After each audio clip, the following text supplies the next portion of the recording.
नमस्कार स्टूडेंट्स, आपका स्वागत है इस न्यू डायमंड की ऑनलाइन क्लासेस में। आज हम 10th साइंस का नेक्स्ट पोर्शन पढ़ने जा रहे हैं। आपके तंत्रिका तंत्र के बारे में पढ़ रहे थे, ठीक है। तो जिसमें से तंत्रिका तंत्र के बारे में हमने ये देखा था कि जो हमारा बेक लेक्चर था पीछे वाला, केंद्रीय तंत्रिका तंत्र और परिधि तंत्रिका तंत्र दो भाग होते हैं। किसके? तंत्रिका तंत्र के। केंद्रीय तंत्रिका तंत्र में दो भाग होते हैं, मस्तिष्क मेरुरज्जु, और परिधि तंत्रिका तंत्र में स्वायत्त और कायिक तंत्रिका वाले भाग होते हैं, ठीक है। इनको ध्यान में रखना। फिर आपको ये ध्यान में रखना है यहाँ पे कि जो मस्तिष्क होता है, इस मस्तिष्क के तीन भाग होते हैं, अग्र मस्तिष्क, मध्य मस्तिष्क और पश्च। ये सबसे आगे वाला, बीच वाला और सबसे लास्ट में वो हो जाएगा पश्च मस्तिष्क, ठीक है। अब जो हमारा अग्र मस्तिष्क है, इस अग्र मस्तिष्क के तीन भाग है। कौन कौन से? हाइपोथैलेमस, थैलेमस और प्रमस्तिष्क, ठीक है। अब इनके बारे में, इनके कार्यों की बात करते हैं कि इनके कार्य क्या होते हैं। तो सबसे पहले मैं यहाँ पे आपको हाइपोथैलेमस से फर्स्ट नंबर इसके कार्य बताने जा रहा हूँ। ध्यान में रखना, एग्जाम में पूछता है बहुत बार कि हाइपोथैलेमस का कार्य बताओ, या फिर ऐसे पूछ सकते हैं एग्जाम में कि जो भी कार्य है इसके वो कार्य बता देगा और पूछेगा ये कार्य किसके द्वारा नियंत्रित होता है, मस्तिष्क के कौन से भाग के द्वारा नियंत्रित होता है, ठीक है। इन बातों को ध्यान में रखना। फर्स्ट नंबर कार्य है कि ये हमारे शरीर में ताप का नियंत्रण करता है। किसका नियंत्रण? ताप का नियंत्रण। इसके अलावा क्या कार्य होता है? सेकंड नंबर ध्यान रखना, हमारे शरीर में भूख प्यास का केंद्र भी कौन होता है? भूख और प्यास का केंद्र भी कौन होता है? आपके भूख प्यास का केंद्र वो भी हाइपोथैलेमस होता है, ठीक है। इसके अलावा जो हमारी मनोकामना है, मन की जो भी इच्छा होती है सारी, वो मनोकामना वो किसके कंट्रोल में होती है? आपके हाइपोथैलेमस के कंट्रोल में होती है। इसके अलावा फोर्थ नंबर इसका कार्य हो जाएगा कि ये हमारे शरीर में हार्मोनों का परिवहन करता है। किसका परिवहन करता है? हार्मोनों का नियंत्रण करता है, ऐसा लिखना, ठीक है। हार्मोनों का नियंत्रण, या फिर इस प्रकार लिख सकते हो कि हमारे शरीर में ये अन्य सभी ग्रंथियों पर क्या रखता है? कंट्रोल रखता है, ठीक है। तो ये हाइपोथैलेमस के बारे में आपको इतने कार्य याद रखने हैं। फिर सेकंड नंबर भाग आता है हमारा थैलेमस का भाग। कौन सा भाग? थैलेमस का भाग। तो देखो यहाँ पे थैलेमस के भाग में कौन कौन से कार्य याद रखने हैं आपको। थैलेमस में ध्यान रखना कि हमारे शरीर में जो भी आपके सोचने विचारने का केंद्र होता है, सोचने व विचारने का केंद्र, सॉरी यहाँ पे प्रमस्तिष्क कर लेना, ठीक है।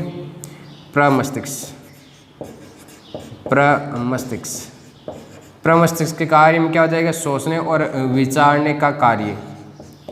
प्रमस्तिष्क क्या कार्य करता है? सोचने और विचारने का कार्य करता है, ठीक है। जबकि जो हाइपोथैलेमस होता है, ये हाइपोथैलेमस क्या कार्य करता है? हमारे शरीर में भूख का केंद्र होता है, इसके अलावा प्यास का केंद्र होता है, इसके अलावा और क्या करता है? जो भी हार्मोन होते हैं उन पे कंट्रोल रखने का कार्य करता है। ये बात है आपको ध्यान में रखनी है, ठीक है। और जो प्रमस्तिष्क है, प्रमस्तिष्क सोचने विचारने और इसके अलावा आप यहाँ पे लिख सकते हो याद करने का, ठीक है, ज्ञान प्राप्त करने का सारा केंद्र किस में होता है? आपके इस प्रमस्तिष्क वाले भाग में होता है। बात क्लियर है यहाँ पे। अब बात करें इस थैलेमस की कि ये थैलेमस क्या कार्य करता है यहाँ पे, तो इसके बारे में देख लेते हैं यहाँ पे थैलेमस के बारे में कि थैलेमस का क्या कार्य होता है, ठीक है। तो थैलेमस के बारे में कार्य देखना, यहाँ पे फर्स्ट नंबर कार्य हो जाएगा थैलेमस का कि ये हमारे शरीर में जो भी मैंने कल उदाहरण बताया था बे क्लास में कि जो गर्म वस्तु को छूते हैं तो वो सूचना हमारे मस्तिष्क तक पहुंचते हैं और वापस सूचनाओं को लाने और ले जाने का कार्य, मतलब संवेदी और प्रेरक जो उद्दीपन होते हैं उनका नियंत्रण कौन करता है? आपके ये थैलेमस करता है, ठीक है। एक तो संवेदी व प्रेरक सूचनाओं का नियंत्रण। किसका? प्रेरक सूचनाओं का नियंत्रण कौन करता है? आपके थैलेमस का भाग करता है, ठीक है।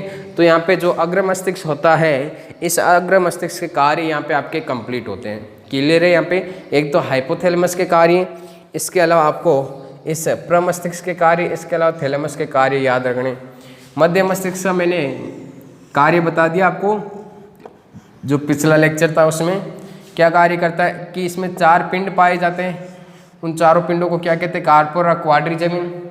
इसके अलावा जो आगे के 2 पिंड होते हैं वो तो देखने का कार्य, जबकि जो पीछे के 2 पिंड होते हैं वो किसका कार्य करते हैं? सुनने का कार्य करते हैं। किसका कार्य करते हैं? सुनने का कार्य करते हैं। तो कार्य क्या हो गया इसमें, देखने और सुनने का कार्य हो गया। ठीक है, अब बात करें यहाँ पे कि पश्च मस्तिष्क होता है हमारा हाइंड ब्रेन, ये क्या कार्य करता है। तो पश्च मस्तिष्क से ध्यान रखना, इसमें भाग कितने पहले देखो, एक तो पोन्स वाला, एक मेडुला ऑब्लिगेटा, एक कौन सा भाग है, अनुमस्तिष्क। 3 भाग है, जिसमें से अनुमस्तिष्क के बारे में हमने कल बात कर ली थी कि ये हमारे शरीर में ऐच्छिक क्रियाओं का नियंत्रण करता है, और एल्कोहल का इफेक्ट भी आपके कहाँ पे पड़ता है, अनुमस्तिष्क पे पड़ता है। ठीक है, आज बात करते हैं इस मेडुला ऑब्लिगेटा के बारे में कि ये क्या कार्य करता है हमारे शरीर में। तो ध्यान रखना, जस्ट जो अनुमस्तिष्क था इसके कार्य के विपरीत हो जाएगा मेडुला ऑब्लिगेटा का कार्य। ठीक है, किसका कार्य हो जाएगा, मेडुला ऑब्लिगेटा या ऑब्लिगेटा कह सकते हैं। तो इसमें ध्यान रखना, ये करता है हमारे शरीर में अनैच्छिक क्रियाओं का नियंत्रण। किसका नियंत्रण करता है, अनैच्छिक क्रियाओं का नियंत्रण।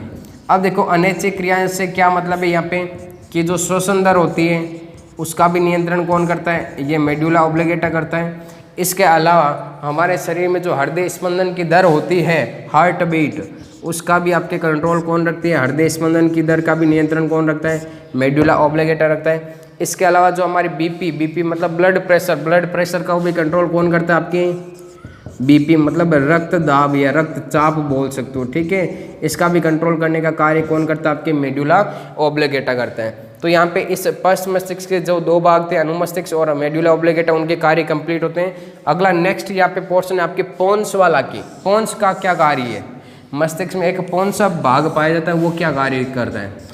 तो पोन्स का कार्य कुछ नहीं है, ये क्या करता है, मस्तिष्क के जो भी भाग हैं सारे भागों को जोड़ने का कार्य करते हैं, सारे भागों को जोड़ने का कार्य करता है। कौन करता है ये जोड़ने का कार्य, ये कार्य करता है आपके पोन्स वाला भाग, कि सारे मस्तिष्क के जो भी भाग हैं उनको जोड़ने का कार्य कौन करता है, आपके पोन्स वाला भाग करता है। ठीक है, इस पोन्स वाले भाग के बाद में देखो ये तो मस्तिष्क के कार्य यहाँ पे कंप्लीट होते हैं आपके। बस एग्जाम में क्वेश्चन किस प्रकार से पूछेगा, या तो आपको कंप्लीट क्वेश्चन इस प्रकार देगा कि मस्तिष्क का नामांकित चित्र बनाकर इसके कार्यों का या विभिन्न भागों का वर्णन करो, बड़ा क्वेश्चन पूछेगा तो, या फिर छोटा क्वेश्चन 1-2 नंबर में पूछेगा तो क्या पूछेगा कि मस्तिष्क के 3 भाग हैं उनके नाम लिखो, और इसमें से कोई भी आपके 1 या 2 भाग का कार्य पूछ लेगा। या तो पूछेगा मेडुला ऑब्लिगेटा का कार्य बताओ, या अनुमस्तिष्क का कार्य बताओ, या थैलेमस या हाइपोथैलेमस या प्रमस्तिष्क, जिसमें से आप ध्यान रखना या तो एक अनुमस्तिष्क का पूछेगा, या फिर आप प्रमस्तिष्क के बारे में ध्यान रखना, या फिर हाइपोथैलेमस के बारे में, बस इतना ही पूछ सकता है। इस मस्तिष्क वाले पोर्शन की बात कर रहे हैं अभी। ठीक है, या फिर क्वेश्चन किस प्रकार से देगा कि हमारे शरीर में मस्तिष्क का कौन सा भाग अनैच्छिक क्रियाओं का, जो अनैच्छिक क्रिया होती है उनका नियंत्रण करता है। हमारे शरीर में ताप का नियंत्रण कौन करता है, भूख प्यास का केंद्र कौन सा है, तो आपको उसमें क्या लिखना है, हाइपोथैलेमस से ताप और भूख प्यास का केंद्र। ठीक है, ये तो होता है मस्तिष्क का पोर्शन यहाँ पे कंप्लीट है। नेक्स्ट जो बात करते हैं हम यहाँ पे बात करते हैं आपके मेरुरज्जु की, जिसे बोलते हैं स्पाइनल कॉर्ड। क्या बोलते हैं, स्पाइनल कॉर्ड। कि स्पाइनल कॉर्ड क्या होता है, ध्यान रखना, जो मस्तिष्क का जब हम डायग्राम पढ़ते हैं तो मस्तिष्क के डायग्राम के पीछे इस प्रकार की एक संरचना पाई जाती है आपके। ठीक है, इस प्रकार की संरचना को क्या कहते हैं, मेरुरज्जु कहते हैं। अब ये मेरुरज्जु होता है, ये पीछे चलकर ये कहाँ पे जुड़ा होता है, जो हमारी ये गर्दन है, गर्दन के पार्ट के पीछे जो रेड वाली हड्डी है, ठीक है, जैसे बोलते हैं कशेरुक दंड। क्या बोलते हैं, कशेरुक दंड से जुड़ा होता है। ध्यान है यहाँ पे, ये ध्यान में रखना। ठीक है, अब देखो मेरुरज्जु ये कशेरुक दंड से जुड़ा होता है। हमारे शरीर की जो भी संपूर्ण सूचना हाथ व पैरों के द्वारा सबसे पहले ध्यान रखना इस मेरुरज्जु में जाती है, स्पाइनल कॉर्ड में जाती है, और स्पाइनल कॉर्ड के द्वारा ये सूचना आगे कहाँ पे पहुँचा दी जाती है, आपके मेरुरज्जु के द्वारा आगे ये पहुँचा दी जाती है आपके मस्तिष्क में। कहाँ पे पहुँचाई जाती है, मस्तिष्क में। तो ध्यान रखना ये क्या करता है, संवेदी व प्रेरक सूचना। संवेदी मतलब जो सूचना हमारे हाथ के द्वारा, जैसे कि हमने गर्म वस्तु को छुआ है तो वो गर्म वस्तु को छूने की जो सूचना वो सारे डायरेक्ट कहाँ पर जाएगी, पहले इस मेरुरज्जु में, उसे कहते हैं संवेदी सूचना। जाने वाली सूचनाओं को संवेदी सूचना। व मस्तिष्क वापस क्या रेस्पॉन्स देता है कि हमें हाथ हटाना है, उन सूचनाओं को बोलते हैं प्रेरक सूचना। क्या बोलते हैं, प्रेरक सूचना। उन प्रेरक सूचनाओं को लाने व ले जाने का कार्य करता है, लाने व ले जाने का कार्य करता है। ठीक है, ये यहाँ पे आपके स्पाइनल कॉर्ड का पोर्शन में बस इतना ही ध्यान में रखना है, स्पाइनल कॉर्ड क्या कार्य करता है। अब देखो नेक्स्ट बात करते हैं हम परिधीय तंत्रिका तंत्र की, कि परिधीय तंत्रिका तंत्र होता है ये क्या कार्य करता है। ध्यान रखना यहाँ पे कि केंद्रीय तंत्रिका तंत्र, जैसे कि ये हमारा यहाँ पे बॉडी है, ये हमारी बॉडी है यहाँ पे, ठीक है। इस बॉडी के बीच में ये हमारी कशेरुकदंड हो गई, बीच में देखो यहाँ पे केंद्रीय तंत्रिका तंत्र, मतलब बीच में तो क्या आपके एक तो यहाँ पे मस्तिष्क का पार्ट है, कौन सा पार्ट है, मस्तिष्क का पार्ट। मस्तिष्क के पार्ट के अलावा यहाँ पे ये जो आपकी कौन सी हो जाएगी, इसमें क्या आपकी ये रीढ़ की वाली हड्डी, इसमें क्या पाया जाता है आपकी मेरुरज्जु।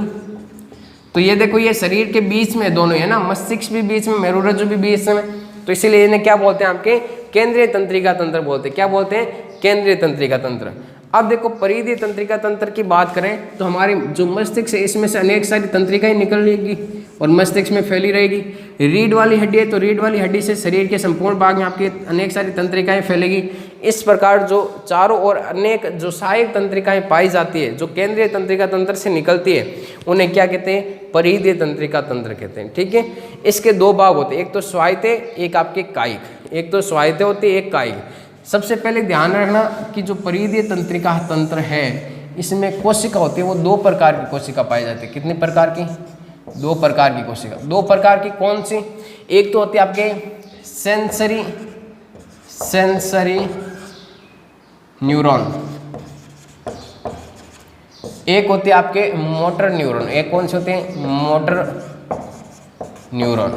अब देखो सेंसरी न्यूरॉन मतलब संवेदी तंत्रिका। संवेदी तंत्रिका मतलब जो सूचना हमारे मस्तिष्क तक पहुंचेगी, जो सूचनाओं को ले जाने का कार्य करती है। ये क्या कार्य करती है, बाहरी उद्दीपन को, या हम बोल सकते हैं कि बाहरी सूचनाओं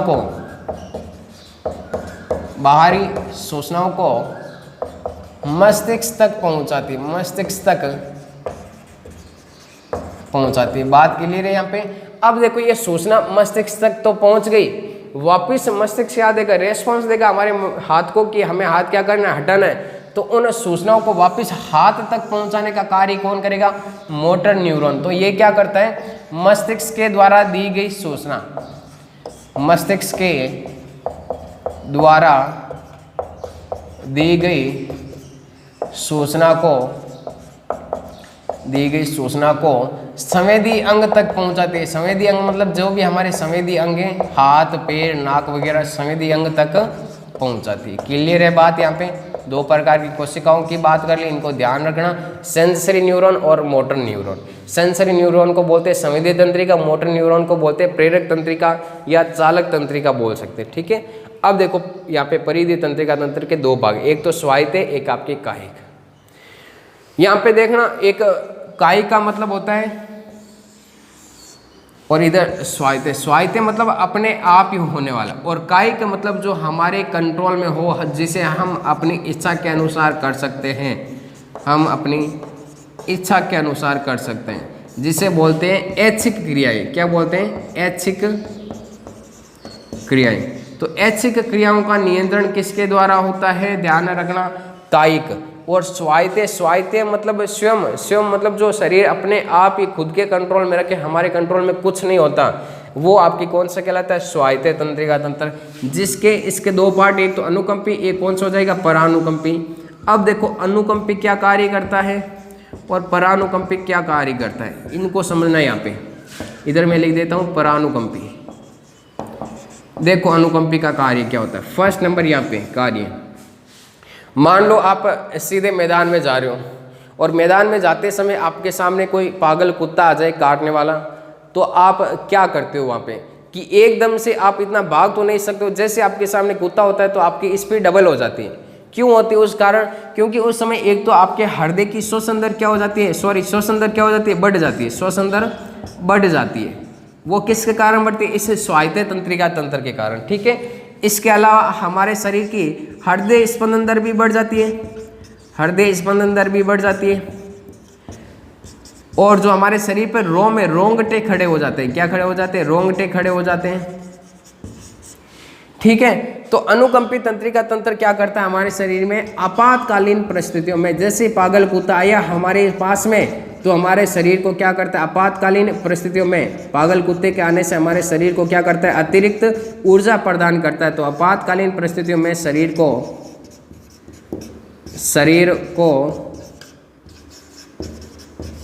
ऊर्जा प्रदान करता है। क्या प्रदान करता है? ऊर्जा प्रदान करता है। ठीक है, तो ये अनुकंपी तंत्रिका तंत्र का कार्य। अब देखो आपातकालीन परिस्थिति में होता क्या है, यहाँ पे जैसे शरीर को अतिरिक्त ऊर्जा प्रदान हुई तो हमारे शरीर में क्या होता है, श्वसन दर बढ़ गई, हृदय स्पंदन दर बढ़ गई, रोंगटे खड़े हो गए।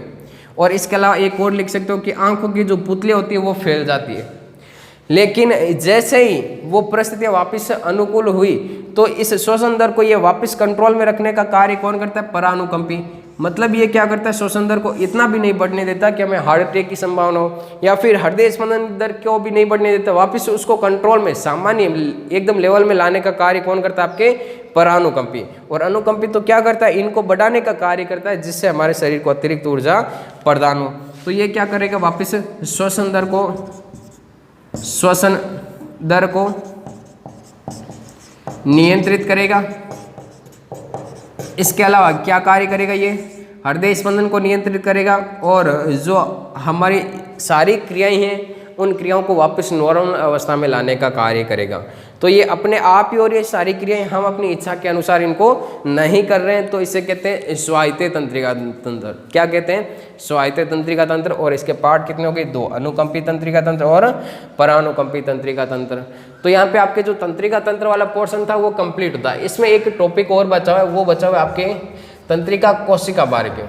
किसके बारे में? तंत्रिका कोशिका के बारे में। ये हम पढ़ेंगे आपकी नेक्स्ट क्लास में। ठीक है, किसके कितने भाग होते हैं? इसके 3 भाग होते हैं बिल्कुल। और ये आपके इस तंत्रिका तंत्र की संरचनात्मक व कार्यात्मक इकाई कहलाती। कौन? तंत्रिका कोशिका के बारे में। इसमें हम नेक्स्ट पोर्शन में बात करेंगे। अगर ये वीडियो आपको अच्छा लगे तो इसको वीडियो को लाइक, शेयर एंड सब्सक्राइब ज़रूर करें। धन्यवाद।